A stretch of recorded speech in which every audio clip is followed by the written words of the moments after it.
أعوذ بالله من الشيطان الرجيم. بسم الله الرحمن الرحيم. الحمد لله رب العالمين الرحمن الرحيم مالك يوم الدين. إياك نعبد وإياك نستعين اهدنا الصراط المستقيم صراط الذين أنعمت عليهم غير المغضوب عليهم ولا الضالين. السلام عليكم ورحمة الله وبركاته. الحمد لله والصلاة والسلام على رسول الله سيدنا محمد بن عبد الله وعلى آله وصحبه ومن والاه. أشهد ونشهد أن لا إله إلا الله وأشهد أن محمدا عبده ورسوله. اللهم فصل وسلم على سيدنا محمد عبدك ورسولك النبي الأمي وعلى آله وصحبه وبارك وسلم. ثم أقول رب اشرح لي صدري ويسر لي أمري واحلل عقدة من لساني يفقه قولي أما بعد. Alhamdulillah, pertama-tamanya kita merafakkan kesyukuran kehadirat Allah Subhanahu wa taala kerana dengan limpah kurnianya, dengan rahmatnya, alhamdulillah kita masih lagi diberikan ruang dan juga peluang oleh Allah Subhanahu wa taala untuk sekali lagi kita dapat bersama-sama di dalam menunaikan salat fardu Jumaat. Mudah-mudahan salat kita, zikir kita dan doa yang kita panjatkan ianya akan diterima pada sisi Allah Subhanahu wa taala. Tuan-tuan yang dirahmati Allah sekalian, kita ambil masa lebih kurang dalam 10-15 minit saja.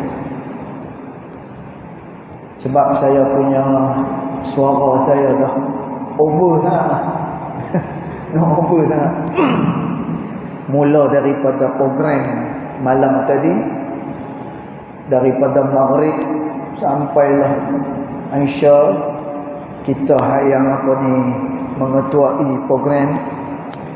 Subuh tadi, lepas subuh sambung pula khutbah tadi ni.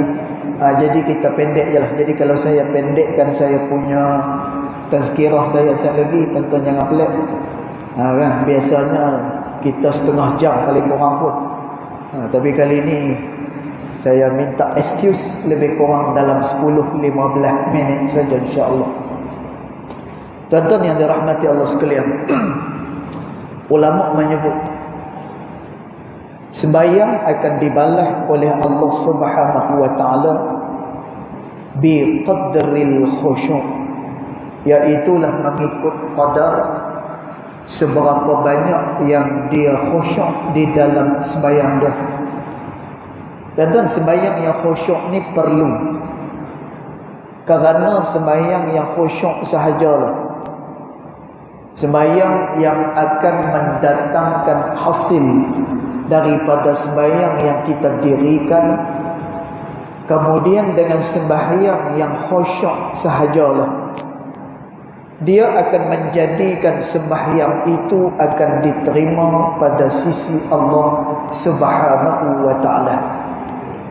Kerana tu ulama menyebut berapa banyak yang dia ingat di dalam sembahyang dia, sebanyak itulah dia akan dibalas oleh Allah Subhanahu wa taala.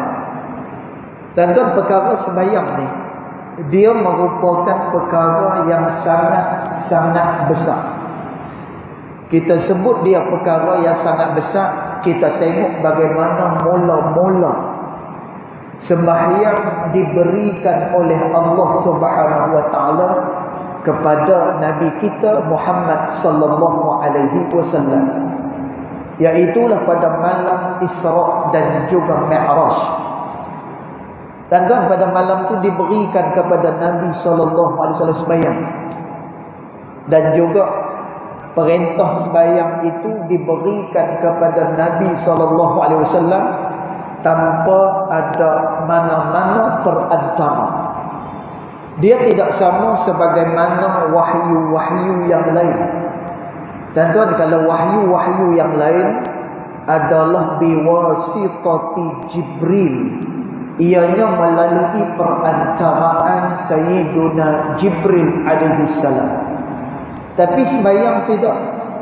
Sembahyang direct Nabi SAW dapat daripada Allah Subhanahu wa taala. Lalu Nabi SAW mengajar kepada umat dia. Kata Nabi SAW, as-salatu imaduddin. Sembahyang itu adalah tiang kepada agama. Faman aqamaha faqad aqamad-din.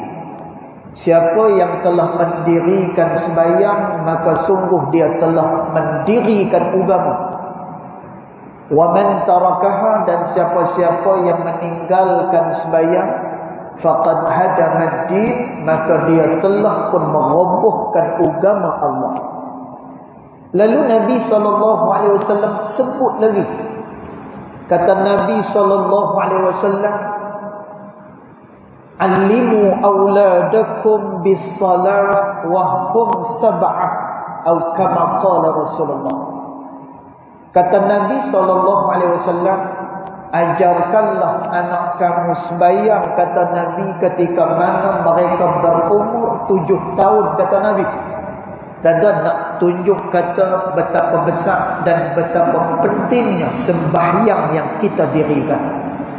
Dan sembahyang yang kita dirikan bukan hanya sekadar perbuatan biasa. Karena itu disebut di dalam kitab Tazkiratul Ghaflah fi bayanin asraris salah, yang dikarang oleh Babalah Sarah Al-Fatani rahimahullahu ta'ala. Beliau menyatakan, seluruh daripada perbuatan sembahyang itu terdapat di dalamnya rahsia-rahsia. Dan kita tengok saja pada takbiratul ihram. Bila mana kita angkat tangan untuk takbiratul ihram, maka ulama menyebut ini memberikan satu pelajaran dan makna bahawa manusia hendaklah membesarkan Allah Ta'ala melebihi daripada perkara-perkara yang lain. Dan ini yang diterapkan hanya pada takbiratul ihram. Lalu Nabi SAW kata, kerana pentingnya sembahyang ni, lalu bila sampai ke akhirat besok, Nabi SAW kata, awwalun ma yuhasabu bihil abdu as-salat. Perkara pertama yang akan dihisab, yang akan diperiksa oleh Allah Subhanahu wa taala adalah sembahyang dia, kata Nabi. Dan terlebih penting lagi sembahyang ni, Nabi sebut pula, bila mana kamu mengerjakan sembahyang dan sembahyang kamu diterima oleh Allah, maka amalan-amalan lain turut akan diterima oleh Allah. Dan kalaulah sembahyang itu tidak diterima oleh Allah, dan amalan lain juga turut tidak akan diterima oleh Allah Subhanahu wa ta'ala. Maka kerana itu penting ketika mana kita mendirikan sembahyang, kita dirikan dalam keadaan yang khusyuk. Maka ulama kata, untuk mendapatkan khusyuk ini, dia perlu memenuhi akan 2 perkara. Dan ni sembahyang kita nak khusyuk ni, dia kena memenuhi akan 2 perkara. Yang pertama sekali, kata ulama, hendaklah dia mempelajari bagaimana sembahyang yang ditunjukkan oleh Nabi SAW. Dan maknanya kena ada ilmu berkenaan dengan sembahyang. Dan ilmu tentang sembahyang ni wajib semua kita belajar. Kerana sembahyang dia bukan hanya pada ustaz.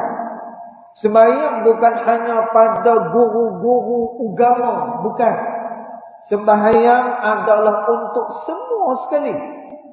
Kerana itu kata Al-Imam Zarnuji rahimahullahu ta'ala di dalam kitabnya Ta'lim Muta'allim Tariqut Ta'allum, kata Imam Zarnuji, apa-apa yang diwajibkan pada syarak oleh seseorang mukallaf, dan seseorang mukallaf tu diwajibkan oleh Allah sekian-sekian perkara, dan maka wajib untuk dia belajar akan perkara tersebut. Dan Allah Ta'ala wajibkan atas kita sembahyang, wajib kita belajar ilmu sembahyang ni, sehinggalah sembahyang kita sebagaimana yang ditunjukkan oleh Nabi sallallahu alaihi wasallam. Kerana tu Nabi sallallahu alaihi wasallam kata, "Sallu kama ra'aitumuni usalli." Sembahyanglah kamu semua, kata Nabi. Dan ini perintah daripada Rasulullah sallallahu alaihi wasallam. Dan sebab itu kalau adalah dalam ni, orang yang mengaji di kuliah syariah, dia tahu. Bila Nabi sebut macam ni, sallu kama ra'aitumuni usalli, sembahyanglah kamu semua sebagaimana kamu semua tengok aku sembahyang. Dan dalam usulul fiqh, ulama kata apa? Ini merupakan ayat yang bentuknya adalah perintah. Dan ini perintah daripada Nabi SAW. Nabi kata, dirikan sembahyang sebagaimana kamu semua tengok aku sembahyang, kata Nabi SAW. Dan tentu pertama, dia kena ada ilmu bagaimana cara untuk dia mendirikan sembahyang. Dan kalaulah dia dirikan sembahyang bukan dengan cara yang ditunjuk oleh Nabi SAW, bagaimana mungkin untuk dia pergi lebih jauh dalam soal khusyuk kepada Allah. Kata khusyuk ni jauh, dia jauh ke dalam hati. Dia bukan boleh dibuat-buat. Tuan-tuan, yang dibuat-buat tu namanya tata khusyuk. Maksudnya adalah berbuat khusyuk. Yang ni kita nak khusyuk, menghadirkan hati kehadiran Allah Subhanahu wa ta'ala. Kerana tu kata ulama, benda pertama yang dia kena buat, dia kena belajar ilmu berkenaan dengan mendirikan sembahyang. Yang kedua kata ulama, faktor yang menyebabkan dia akan mendapatkan khusyuk di dalam sembahyang dia, dan dia kena melazimkan solat pada waktu malam. Dia kena imarahkan waktu malam dia dengan berqiyamul lail.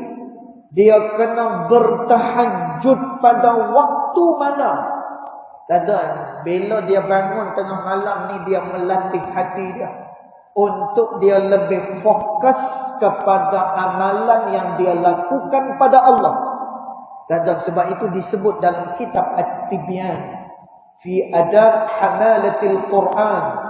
Dan di sana ada satu perkataan daripada Sayyiduna Imam Jamalul Lail.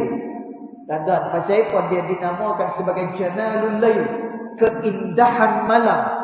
Dan Al-Imam Jamalul Lail ni, dia suka sangat beribadat pada waktu malam.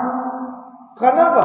Kerana kata Imam Jamalul Lail, bila mana kamu bangun pada waktu malam, pada masa tu kamu lebih memperhatikan ibadat itu dengan Allah Subhanahu wa ta'ala. Tapi kalau waktu siang-siang macam ni, kadang-kadang kita buat sungguh-sungguh sembahyang, pasal apa? Tepi itu cikgu kita. Kadang-kadang saya pun tengah-tengah duk baca khutbah, tiba-tiba tengok guru tasmik kita. Dulu kita hafal Quran dengan dia, tengok dia ada kat belakang. Baca masa tu ketak, lepas tu nak kena jaga ni. Pasal apa? Sat lagi takut kena tegak dengan ustaz kita. Aku dulu tak pernah ajak hang baca macam ni. Jeng. Jadi ibadat yang dilakukan pada waktu malam ni lebih fokus seseorang itu hati dia dengan Allah Subhanahu wa ta'ala. maka orang yang bangun pada tengah malam ni, dia lebih mudah untuk khusyuk di dalam sembahyang dia. Kerana tu Allah Subhanahu wa taala kata, sebahagian daripada malam itu engkau bertahajud, kata Allah. Bila mana engkau bertahajud pada waktu malam, kata Allah, ayyab'atsaka rabbuka maqaman mahmuda, maka engkau akan dibangkitkan pada kedudukan yang terpuji, kata Allah Subhanahu wa taala. Tuan-tuan, apa dia kedudukan yang terpuji ni? Tuan-tuan, orang yang bangun pada tengah malam, dia mendapatkan segala kebaikan daripada sisi Allah Subhanahu wa taala. Demikian juga orang yang sering bangun pada tengah malam, dia diberikan kebaikan sembahyang, iaitulah khusyuk di dalam sembahyang dia. Tuan-tuan, mudah-mudahan dengan kita mengamalkan dua perkara yang disebutkan oleh ulama ni, selepas daripada ni kita pohon kepada Allah. Mudah-mudahan sembahyang yang besar, yang penting dan menjadi kayu ukur kepada penerimaan amalan-amalan yang lain, mudah-mudahan ianya akan diterima pada sisi Allah Subhanahu wa taala. Jadi cukup dulu setakat tu. Allah, boleh setakat tu saja. 10-15 minit lebih kurang macam tu. Ya, mudah-mudahan ianya memberikan manfaat kepada kita semua. Yang baik datang daripada Allah Subhanahu wa taala, yang tidak baik datang daripada kejahilan diri saya sendiri, walaupun hakikat kedua-duanya datang daripada Allah Subhanahu wa taala. Bismillahirrahmanirrahim. Alhamdulillahirabbil alamin, wassalatu wassalamu ala asyrafil anbiya'i wal mursalin wa ala alihi wa sahbihi ajma'in. اللهم اغفر لنا ما أخطأنا وما تعمدنا وما أسررنا وما أعلنا وما أنت أعلم به منا، أنت المقدم وأنت المؤخر، لا إله إلا أنت سبحانك إنا كنا من الظالمين. وصلى الله على سيدنا محمد وعلى آله وصحبه وبارك وسلم، والحمد لله رب العالمين، والله أعلم.